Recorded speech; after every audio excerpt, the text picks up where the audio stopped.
All right, so in this video, we're going to be looking at how to solve an absolute value problem. This is a linear absolute value problem, and there's no x squareds or anything like that going on here. All right, so the first thing that we always want to think about when we're solving an absolute value problem is essentially we want to isolate the absolute value first, and then apply absolute value solution methods. But we should not necessarily try to apply those absolute value properties when the problem is quite complicated, because there are going to be occasions where we might actually run into a problem where there is actually no solution and there's no reason to apply those other methods because you can't have an answer. All right, so what we're going to do is, again, we're going to treat this big absolute value like a block, and we're going to try to get it by itself on one side of the equation. So the first thing is we're going to subtract 7 from both sides. And if I subtract 7 from both sides, I'm going to get 4 times my absolute value is equal to 3. And then I'm going to divide the 4 on both sides. So I'm going to get my absolute value expression is equal to 3/4. Now, one thing to kind of keep in mind about this is if you get the absolute value is equal to a negative number, stop, because absolute values cannot be negative, and therefore there's no solution. So don't proceed unless you have your bare absolute value equal to a positive number.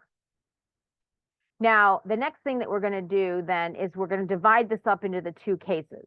So at absolute value, if the number on the inside is positive, it's not going to do anything. And so we're just going to be able to drop the absolute values.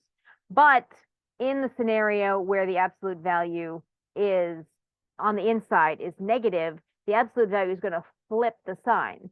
So we're going to need to set it equal to the negative version of the same thing. So if the inside is positive, we're just going to get 1 minus 3/4 x is equal to 3/4. And if the inside is negative, essentially we're also going to be solving for 1 minus 3/4 x is equal to negative 3/4, because if it's equal on the inside to negative 3/4, then the absolute value will flip the side and make it positive, and so then the whole expression will in fact be 3/4. So now let's solve each of these separately. I'm going to need to subtract 1 from both sides. 3/4 minus 1 is going to be 1/4, because one is 4/4, so 3/4 minus 4/4 is negative 1/4. And then I'm going to multiply both sides by 4. In fact, I'm going to multiply both sides by negative 4. So that's going to give me 3x is equal to positive 1. All that did was cancel not only the negatives, but the denominators. And then I can divide both sides by 3, and I can get x equals 1/3.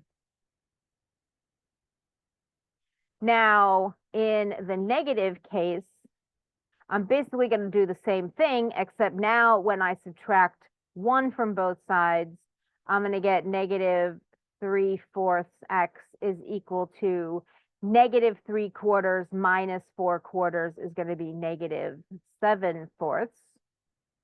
And then if I multiply by negative 4, I'm going to get 3x is equal to 7. And then dividing by 3, x is 7/3. So my two solutions are going to be 1/3 and 7/3. And again, I can verify this in a number of ways. One way I could verify this is to graph the equation. And so let's try that out. Now, if we go back to our original equation in order to plot it, we're going to plot this side of the equation equal to 1, y equals this side, and then y equals 10, and see where they intersect. If your algebra is valid, you could also check a slightly simpler version of this equation, but generally it's good to go back as far as possible. And so if we look at our solution here, we're going to end up with this graph.